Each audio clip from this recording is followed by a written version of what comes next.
ભારત બંધના એલાનમાં ભરૂચ જિલ્લા બહુજન યુનિટ જોડાયું। ભરૂચમાં આંબેડકર પ્રતિમાને ફૂલહાર અર્પણ કરી સુપ્રીમ કોર્ટના ચુકાદા સામે વિરોધ વ્યક્ત કરાયો। SC/ST સમાજના બંધારણીય અધિકાર અનામત વિરુદ્ધ સુપ્રીમ કોર્ટના નિર્ણયને બહુજન સમાજે વખોડ્યો।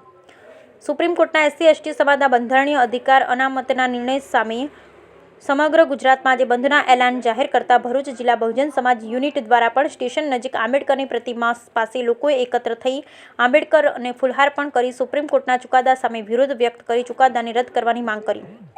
સુપ્રીમ કોર્ટમાં 7 ન્યાયાધીશો બેન્ચ પર એક SC/ST સમાજના બંધારણીય અધિકાર અનામત વિરુદ્ધ સુપ્રીમ કોર્ટના નિર્ણય સામે સમગ્ર ગુજરાતમાં 21મી ઓગસ્ટે ભારત બંધનું એલાન જાહેર કરવામાં આવ્યું છે।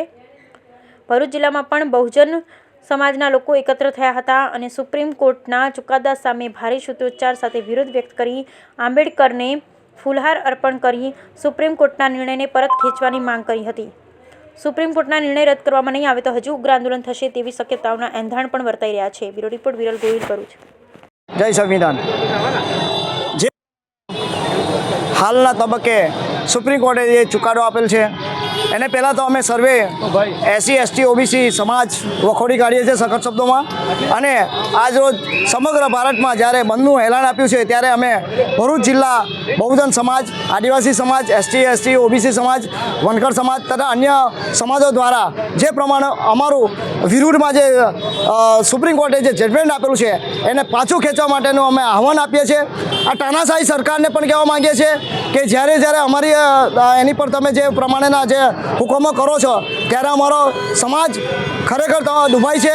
એ અમારી લાગણીના ડૂબાય, અમારા જે હક અને અધિકારો છે બાબા સાહેબના સંવિધાન પ્રમાણે એ સંવિધાન આઝાદ દેશ થયા અને આજે પણ અમે ગુલામીના ભાગરૂપે જો તમારા નેજા હેઠળ અમે જીવતા હોય તે સખત સભામાં વખોડીએ છીએ। અને આજ રોજ અમે ભરૂચ જિલ્લા સમગ્ર સમાજના લોકો ભેગા થઈ SC/ST OBC સમાજ વખોડી અને બાબા સાહેબને ફુલહાર કરીને આજે અમે કલેક્ટરશ્રીના ત્યાં જઈશું અને લોકોને આહવાન પણ કરીશું જે પ્રમાણે આટલો મોટો બહોળા પ્રમાણમાં સમાજ છે આજે જો નહિવત પ્રમાણમાં છે આજે પણ અમને એવું લાગી રહ્યું છે કે આજે અમે ગુલામી તરફ જઈ રહ્યા છીએ। જય સંવિધાન।